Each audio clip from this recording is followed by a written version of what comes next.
കോടയിറങ്ങുന്ന പുൽമേടുകളും തേയിലത്തോട്ടങ്ങളും അരുവികളും പൈന്മരക്കാടുകളും. അങ്ങനെ പ്രകൃതി കനിഞ്ഞരുളിയ സൗന്ദര്യത്താൽ സമ്പന്നമായ സ്ഥലമാണ് വാഗമൺ. പലപ്പോഴും നമ്മുടെ വാഗമൺ യാത്രയിൽ കാണാൻ മറന്നുപോകുന്ന ഒരു സ്ഥലമുണ്ട്. വാഗമണ്ണിൽ നിന്നും കോട്ടമലയിലേക്കുള്ള യാത്രയിൽ റോഡിൻ്റെ സൈഡിലായിട്ട് ഒരു കവാടവും അതിനിടയിലുള്ള തേയിലത്തോട്ടങ്ങൾക്ക് നടുവിലൂടെ കുറേയധികം സ്റ്റെപ്പുകളും നിങ്ങൾ കണ്ടിട്ടുണ്ടാവും. സ്വാഗതം പുതിയ കാഴ്ചകളിലേക്ക്. രാമായണ കഥകളും മഹാഭാരത സംഭവങ്ങളും കോർത്തിണക്കിയാണ് ഈ ഒരു ആശ്രമം നിർമ്മിച്ചിരിക്കുന്നത്. മുന്നോട്ടു പോകുന്തോറും ചെറിയ അമ്പലങ്ങളും കാണാൻ കഴിയും. ഇനിയാണ് കാഴ്ചകൾ. കുന്നിൻമുകളിലേക്ക് നീണ്ടുകിടക്കുന്ന സ്റ്റെപ്പുകൾ ഞാൻ കയറി തുടങ്ങി. അതോടൊപ്പം കാഴ്ചകളുടെ ഭംഗിയും കൂടിക്കൊണ്ടേയിരുന്നു. കോടമഞ്ഞും ആകാശ കാഴ്ചകളും വളഞ്ഞു പൊളഞ്ഞു പോകുന്ന റോഡുകളും മാനം മുട്ടി നിൽക്കുന്ന കുന്നുകളും. എന്ത് രസമാണെന്നോ ഇവിടെ നിന്നുള്ള ഈ കാഴ്ചകൾക്ക്.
ഈ കാണുന്നതാണ് അരുന്ധതി വസിഷ്ഠാശ്രമം.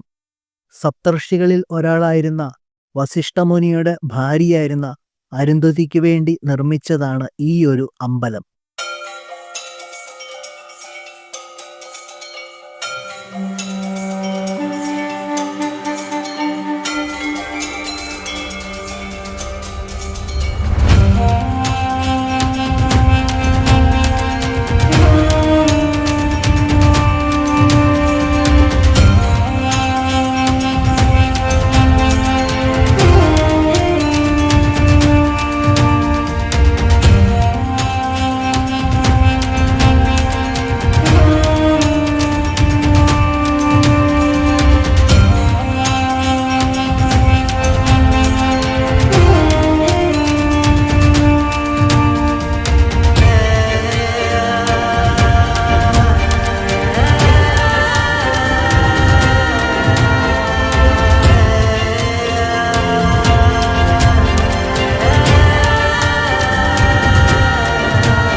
കുന്നിൻ്റെ മുകളിൽ നിന്ന് കാണുന്ന കാഴ്ചകൾക്ക് ഭംഗി കൂടുതലാണ്. പ്രത്യേകിച്ച് മഴക്കാലം കൂടിയാണെങ്കിൽ ഒന്നും പറയാനില്ല. അത്രയ്ക്ക് ഭംഗിയാണ് മലനിരകളിലൂടെ ഒഴുകി നടക്കുന്ന കോടമഞ്ഞ് കാണാൻ.